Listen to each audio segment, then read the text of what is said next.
Bien, salut à tous, c'est Dragonex. On se retrouve pour un nouvel épisode, un premier épisode même, de ma série sur les tutos Redstone. Donc aujourd'hui, on attaque avec un passage secret qui se situe ici, que j'ai oublié de refermer, et qui ne se referme pas, je ne sais pas pourquoi. Ah, tout simplement. Excusez-moi, j'avais oublié ce petit détail. C'est pas très grave en soi.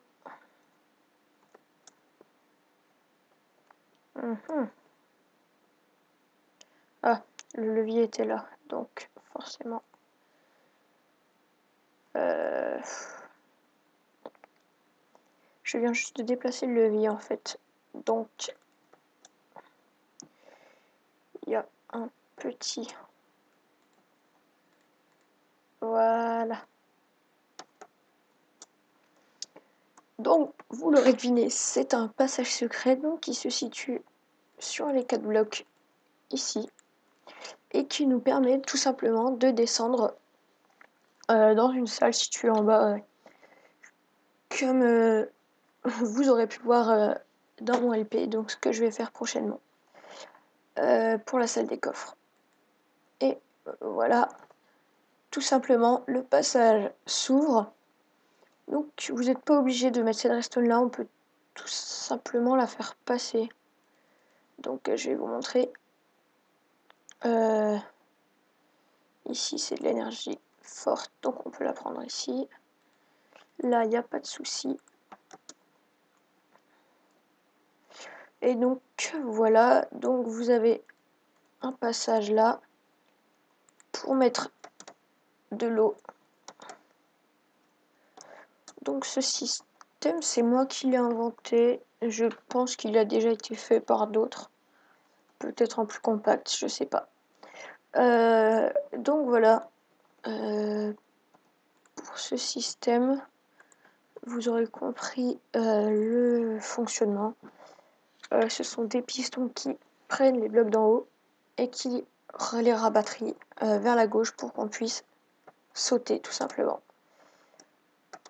Donc c'est un système assez pratique pour camoufler. Après, il vous suffit de camoufler là ou de mettre un bouton avec un T-flip-flop.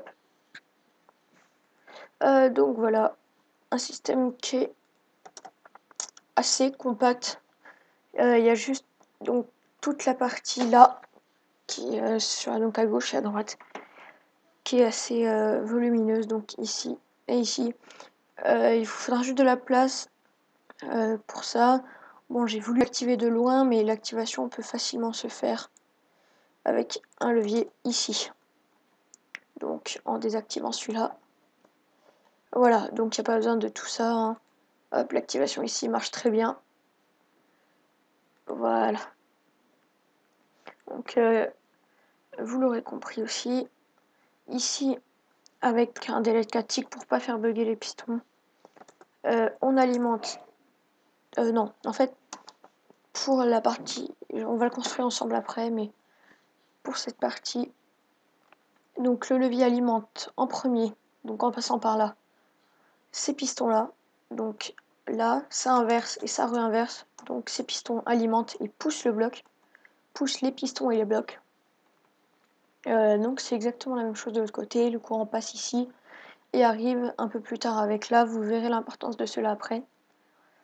Voilà, donc pareil, le même inverseur. Donc il n'y a que un tick. Après ici, avec 4 ticks de délai et 2 ticks ici, c'est pas utile. Hein. C'est moi pour éviter de faire tout planter. Ça alimente les pistons et les blocs là qui ont été poussés. Donc via ce bloc, pas besoin de mettre la poudre de redstone. Là, donc l'espace qui est dégagé, on récupère le signal dedans, ici, et avec un tick, on le réinjecte là-dedans avec l'inverseur pour alimenter ces pistons-là. Que je viens de casser car j'ai cru qu'on était en survival. Voilà.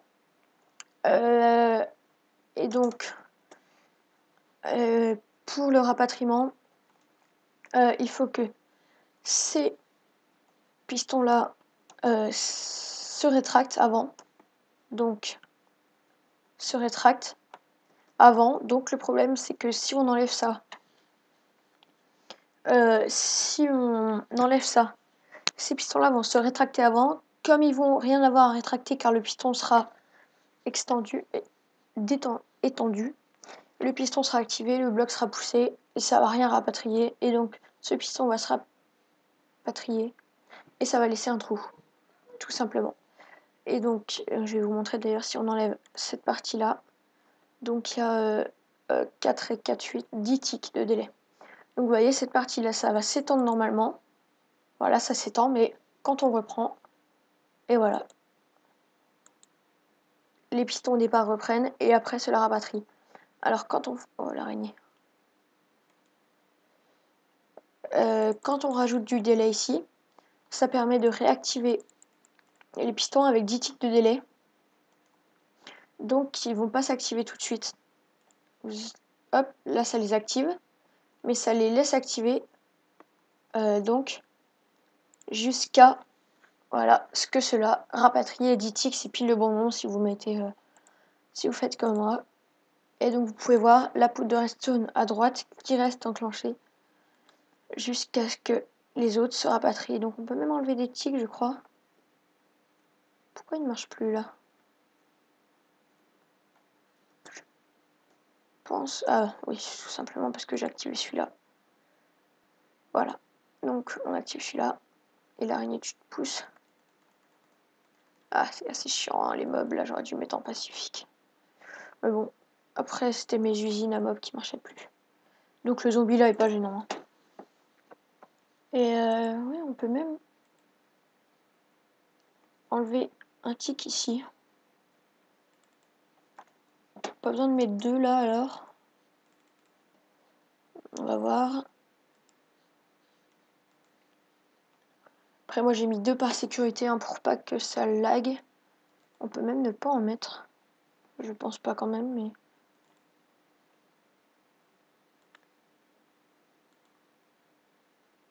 Ah si, ça marche. Donc avec seulement deux repeaters. On se retrouve tout de suite pour la construction du système. Voilà, donc on se retrouve dans mon monde de création vide.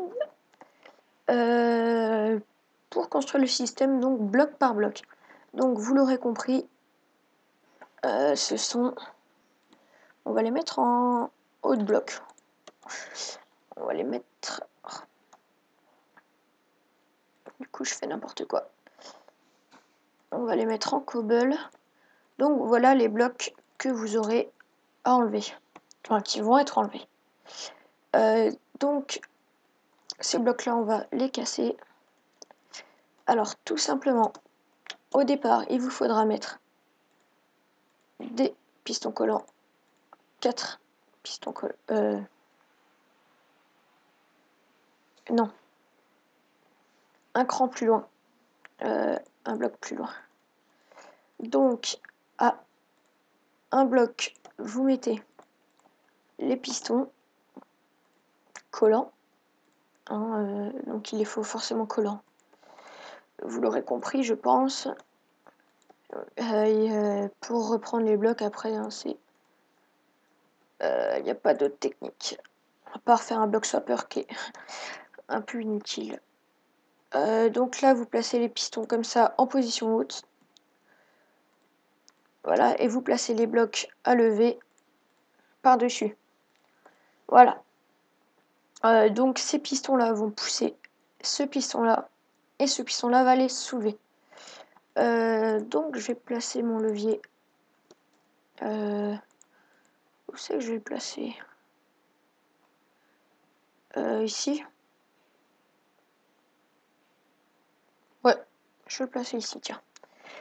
Non, un cran plus haut, même. Je vais le placer là. Voilà. En position pas activée. Donc là, on va faire l'alimentation des pistons du bas. Non, quoique, on va commencer par le commencement. On va commencer par ces pistons-là. Ces pistons-là, voilà. Donc on commence par les alimenter avec deux torche de redstone.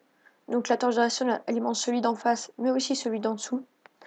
Donc je sais pas si c'est un bug, je sais pas si c'est fait exprès. Je pense que c'est fait exprès, je crois aussi. Après ce que j'ai lu sur le wiki. Donc voilà. Là, ces pistons sont activés. Je voulais pas mettre de redstone là parce que ça ferait dépasser, en fait, les blocs de cette surface là. Et je voulais que dans ce système, rien dépasse. Donc, qu'il soit fait complètement souterrain. Voilà pour ça. Donc là, on met 2 torches en redstone. Voilà. 2 torches de redstone et des répéteurs mis à 1. Il n'y a pas la peine de mettre du délai. Pareil de l'autre côté.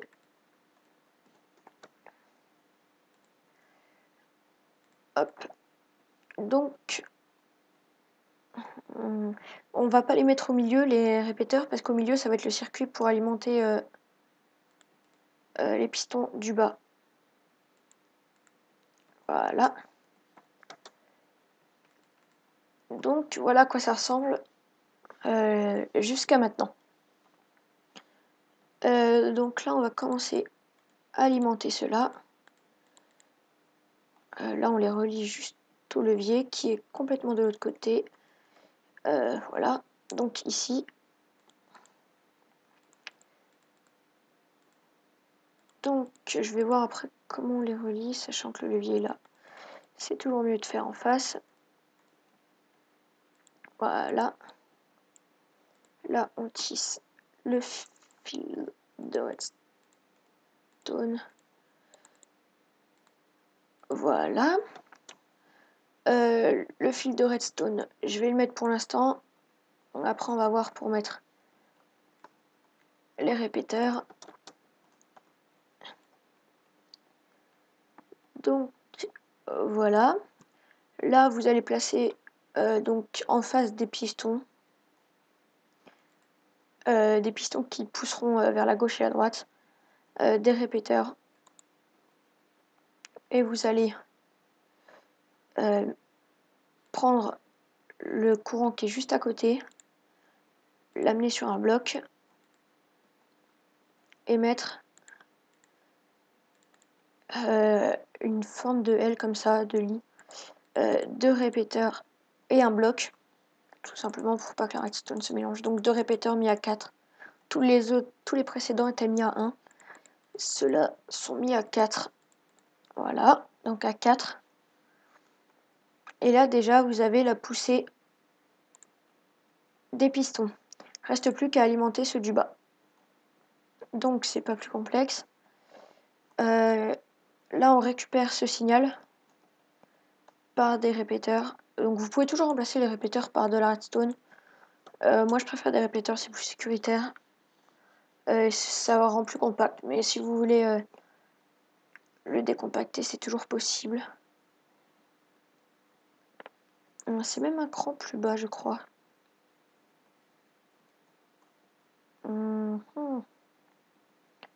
Ouais, c'est un cran plus bas. Donc là, vous prenez même de la redstone. C'est pas pire.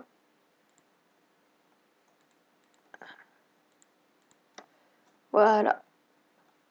Donc là, vous pouvez en mettre qu'une. Voilà pour... Même... Voilà pour ça. Ouh, je l'ai pas fait comme ça avant. Parce que là, il faudra mettre les torches là. Mais le problème, c'est que ça va faire une sentry.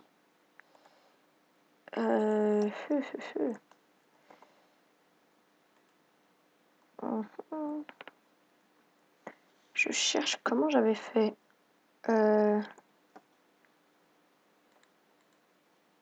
J'avais mis un double inverseur, mais du coup, c'est pas la peine. Parce qu'en fait, je voulais juste récupérer le courant. Voilà. Donc, on veut faire d'une autre façon. C'est pareil. Donc là, j'avais mis 4 ticks. On peut mettre 2 ticks de délai. Allez, on en met 3 pour plus de sécurité. Là, on remet un répéteur avec un bloc. Ensuite, on récupère le signal. J'hésite. Sachant qu'il faudra alimenter, on va mettre des répéteurs. Pour pas faire des... Ou même, vous pouvez mettre à chaque fois, je crois. Là, donc vous pouvez mettre un répéteur et une poudre. Mais bon, je vais garder avec un répéteur. C'est pour vraiment pas qu'il y ait de soucis. Et donc là, il y a quand même un souci, c'est qu'il nous faut un double inverseur.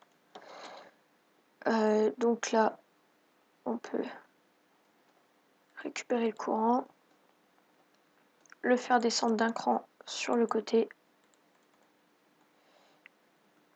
Voilà. Là, on le fait descendre d'un cran, excusez-moi, on le met ici. Et là, le but, ça va être de récupérer le courant de torche dans ces blocs. Un problème d'interférence. Ici. À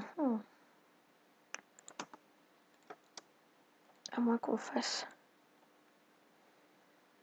Ou à moins qu'on mette les torches à ce moment-là. Ici. On peut mettre les torches ici. Et le problème, c'est que ça va faire une sentry. Et réinjecter le courant. Donc, vous faites comme ça. Ici. Voilà. Et là, vous mettez un répéteur. Un repeater. Pour pas qu'il y ait ce phénomène-là, ce qui fait que la torche n'est pas alimentée. Et comme je l'ai dit, il nous faut un double inverseur. Donc ce bloc-là, c'est plus utile. Là, c'était juste un simple inverseur. Et il nous en faut un double. Le problème, c'est que ça va interférer avec ça. Donc là, on va garder notre fil de redstone.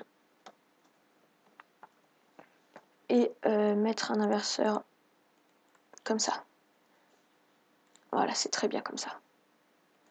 Sauf que là, il y a le courant et le répéteur, ça l'injecte dedans. Donc là, il n'y a même plus besoin de répéteur. Voilà, plus besoin. Parce que là, on met un inverseur et n'oubliez pas de descendre cette poudre de redstone d'un bloc. Voilà. Et là, vous avez encore plus compact. Votre machine de 1, 2, 3, 4, 5, 6 sur 1, 2, 3, 4, 5. Qu'est-ce que tu fais? Excusez-moi, petite coupure. Oula, là ça bug. Voilà. Donc je disais, le système fait 6 de largeur sur 5 de hauteur et 14 de longueur. C'est assez compact, je trouve. J'ai voulu que le mettre en souterrain. Pas qu'il y ait deux systèmes qui dépassent. Il n'y a pas d'interférence non plus si vous mettez des blocs comme ça. Ici, si vous mettez des blocs, il n'y a pas d'interférence. Vous pouvez en mettre partout au-dessus. Il n'y aura rien qui se passe de désagréable, de bug. Voilà. Donc le système est terminé. Normalement, ça devrait marcher. Là, il y a une petite différence entre celui-là et celui-là, vous l'aurez remarqué, mais on peut rien y faire sur le système parce que on récupère le signal ici avec un répéteur. Il y a un tick de différence. C'est pas vraiment visible, c'est pas vraiment gênant non plus. Mais... Et voilà, donc là vous avez... ouais, mais le problème dans ce système-là, c'est que du coup on peut plus sauter. Enfin, si on peut d'ailleurs, hein, on peut toujours passer et puis mettre... Même passer dans le système, c'est pas gênant. Passer puis mettre une salle ici en prolongation. Voilà. Et vous pouvez toujours mettre votre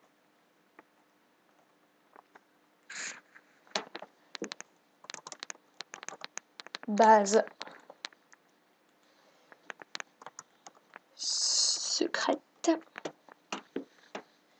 ici. Voilà. Après, donc pour remonter, il suffit par exemple soit de mettre un escalier à l'extérieur, ou soit de mettre une échelle ici, tout simplement. Donc là, vous coupez. Non, là, vous pouvez pas mettre d'échelle. Là, vous pouvez faire toujours un escalier qui passe à l'extérieur avec ce passage. Donc voilà pour ce petit système qui peut marcher aussi bien avec un levier qu'avec un bouton si vous mettez un inverseur par exemple. Je vais vous montrer. Donc un bouton, ça fait 9 ticks de délai. Donc voilà, je mets mon inverseur. Donc le circuit monte. Et là, j'active avec mon bouton.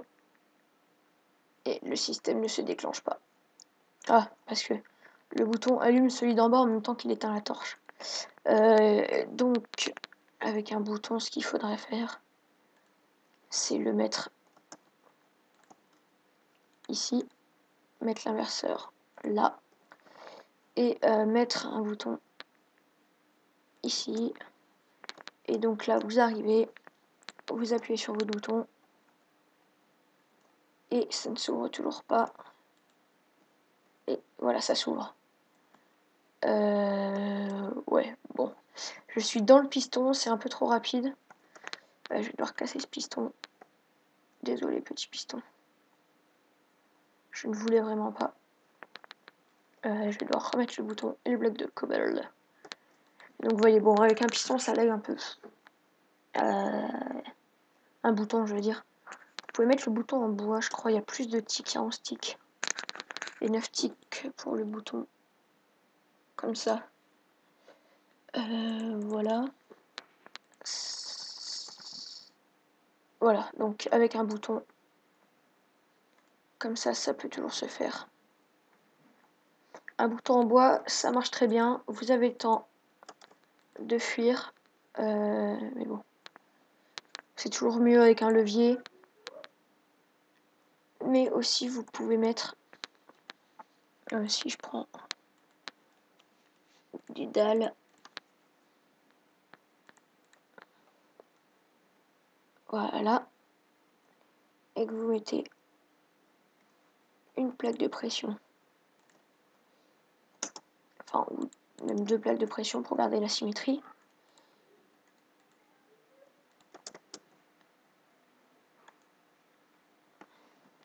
Voilà, donc vous mettez la plaque de pression qui est reliée au système. Hein. Il suffit de relier sur n'importe quel écran de Redstone. Donc cet écran-là.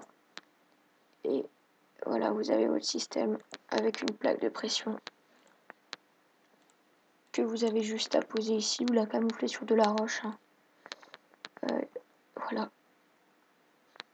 Donc, si on regarde, le timing doit être bon. Vous pouvez rajouter des répéteurs. C'est pas gênant. Voilà, donc là vous arrivez. Tac. Et vous n'avez pas le temps de repartir. Donc vous pouvez rajouter des répéteurs pour la plaque. Vous pouvez même le faire en dalle. Hein.